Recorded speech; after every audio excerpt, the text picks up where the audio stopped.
Hello there, ladies and gentlemen. Jens Davidson here once again. So, as a lot of my content on this channel has been sort of centered around antiques, my very first video series was restoration of an antique 1950s era three-notch Lodge cast iron skillet, and that's actually been by far my most popular videos. And then I also did a video series on restoring a 1920s era number five bench plane, Stanley bench plane, the Sweetheart era, and some other I've used some of these antique tools in woodworking projects and so on and so forth. I would be remiss if I did not share with you guys my very favorite antique of all, and this is also the oldest antique that I have. This is my violin. It is of the Mittenwald School of Violin Making in southern Germany, and this was produced around 1880. This is an unlabeled violin, so if you're familiar at all with violins, traditionally inside this F hole, you would be able to see a label indicating who manufactured it and when they manufactured it.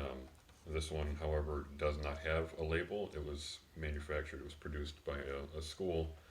Um, the violin store where I purchased it, he said that it originated from cottage camp school kind of format back then, where you had an individual in one cottage in this villa, and he would make the top and perhaps the back, and then another separate cottage would make the ribs all the way around, the upper bout, lower bout, C bout.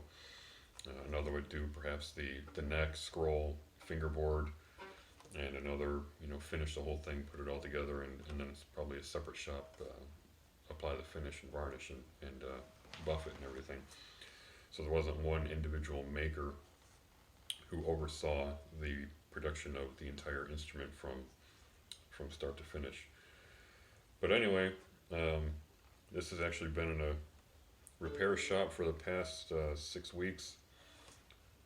When I purchased this back in 2010, there was a dent right here on the lower bout on the rib, and it looks like it was from perhaps somebody's shoulder rest that sat higher than mine does. Mine rides on that lip, but somebody else's perhaps rode up here, and it was dented.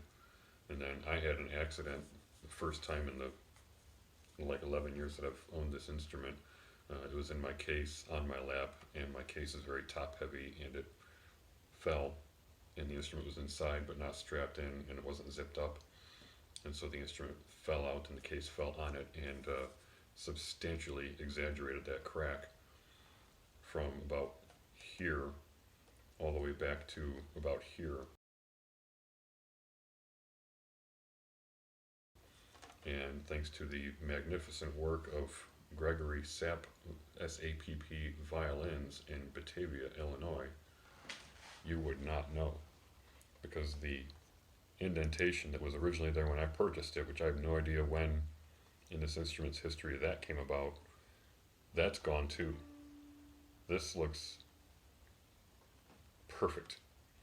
So really my hat's off to Gregory Sapp and his crew, because that's an absolutely astonishing, it's frankly a miracle as far as I'm concerned.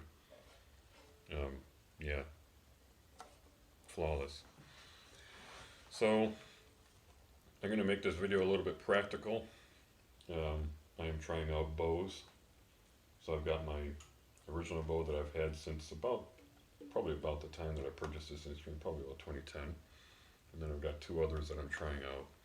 And I'm interested to see if my phone, to the extent of the quality of its microphone, can pick up any difference in sound from these three different bows, because two of them are about double the price of my original violin bow. So here goes. I'm going to play an excerpt from Suzuki Book 3, so Suzuki method, for those of you who don't know, violins, viola, cello, string instrument. Suzuki it's a Japanese method, and basically there's books 1 through, I don't even know, probably 7 or higher, and they have pieces that you play, and each individual piece is sort of tailored to develop a particular technique. And books are graduated in terms of difficulty of these pieces. I'm not very good at violin. I've been playing for a long time. I've frankly owned violins since I was 24, I think. Um, Played very faithfully for my first 5 years. During college, I was in string ensemble, but then I went to graduate school and had no time for violin. That's a lie. I frankly had time for violin, but I didn't make it a priority, so that's totally on me. And so I went several years without touching this thing, which is really sad. But I'm back into it now, and I got to pick up not where I left off, because that would be nice, but I have to recognize that I've lost a lot of the talent or skill that I had developed over those first 5 or 6 years. And so let's, without further ado, get to it. We're going to start off with, actually, you know what? I'm not going to tell you which bow. Leave a comment down below on which bow you think is the best sounding of the three. And if you cannot tell the difference at all, please also let me know. So yeah, we're just going to call this bow 1.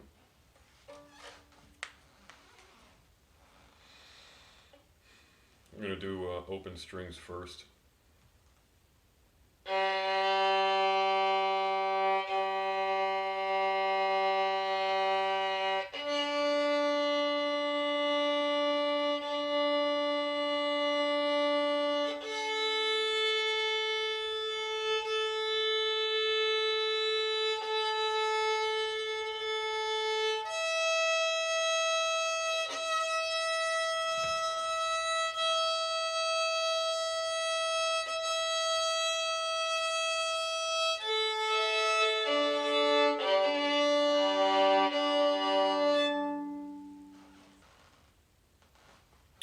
So this is Gavotte in G minor by Bach.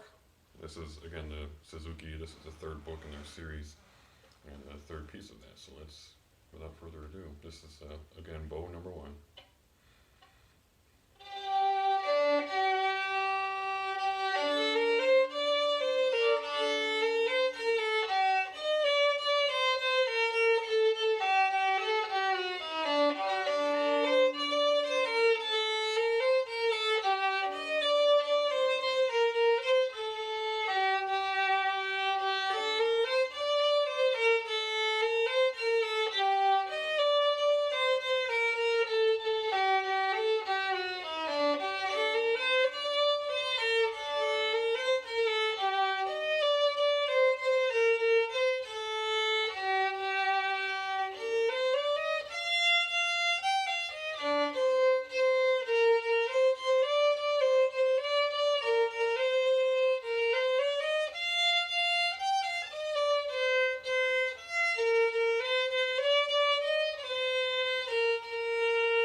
Bow 2.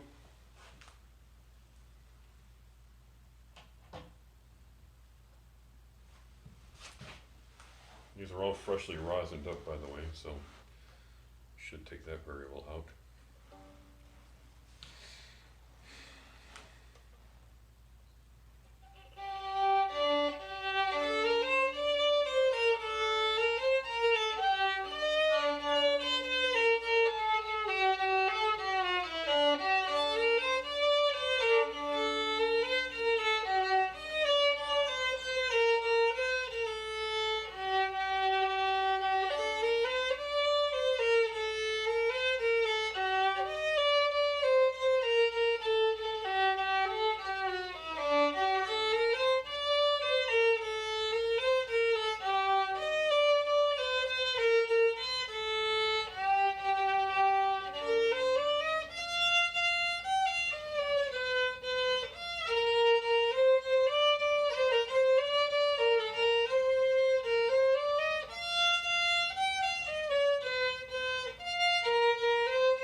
open bowing, open strings.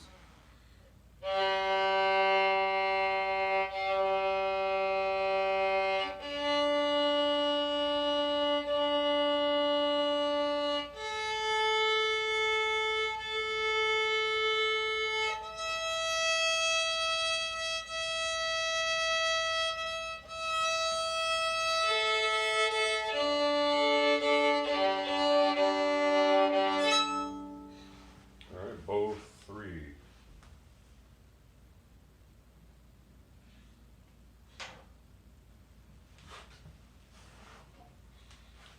I don't know about you guys, but I definitely heard a difference between the first two bows. Definitely. And I don't think I noticed that when I was trying them out at the violin shop on Saturday. Alright, bow 3, let's do open strings.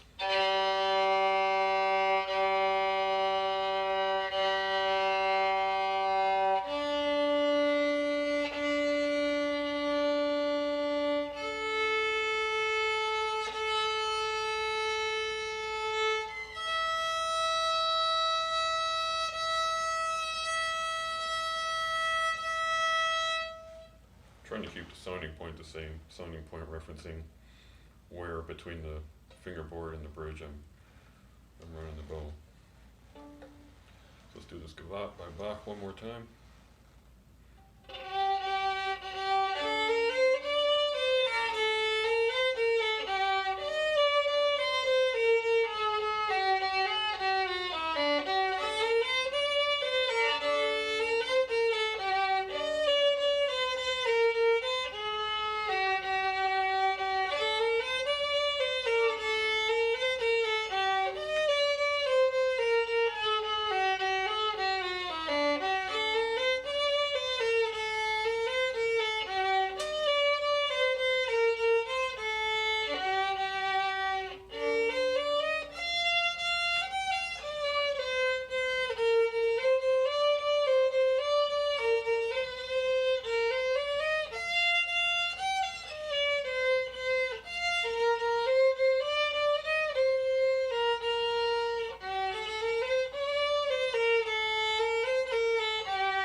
Alrighty, well, I'm going to call it there. That's a 17-minute long video. Thanks for watching.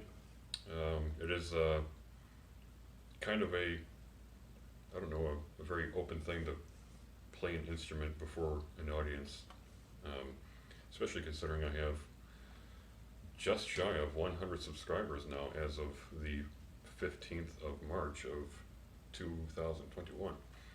So that's pretty awesome to see my channel growing. That really tells me that you guys like the content that I'm producing, and I really appreciate that. I've had a lot of great dialogue and feedback from you guys, and so yeah, keep it coming. But yeah, it is kind of, because I'm not a very good violinist like Hilary Hahn or Joshua Bell, the likes of them. Yeah, it is pretty humbling for me to play this in front of you guys. So if you think I sounded like a dying cat, please let me know and I won't ever do it again. Alternatively, if you'd like me to do more videos of me practicing my violin, sure, I'd love to share that. It would also be cool as I continue to practice this thing and get better at it to sort of see perhaps in the future how lousy I was back in March of 2021. So anyway, that's it. Thanks again for watching. Please hit the like button and subscribe, and stay tuned. We'll see you on the next video.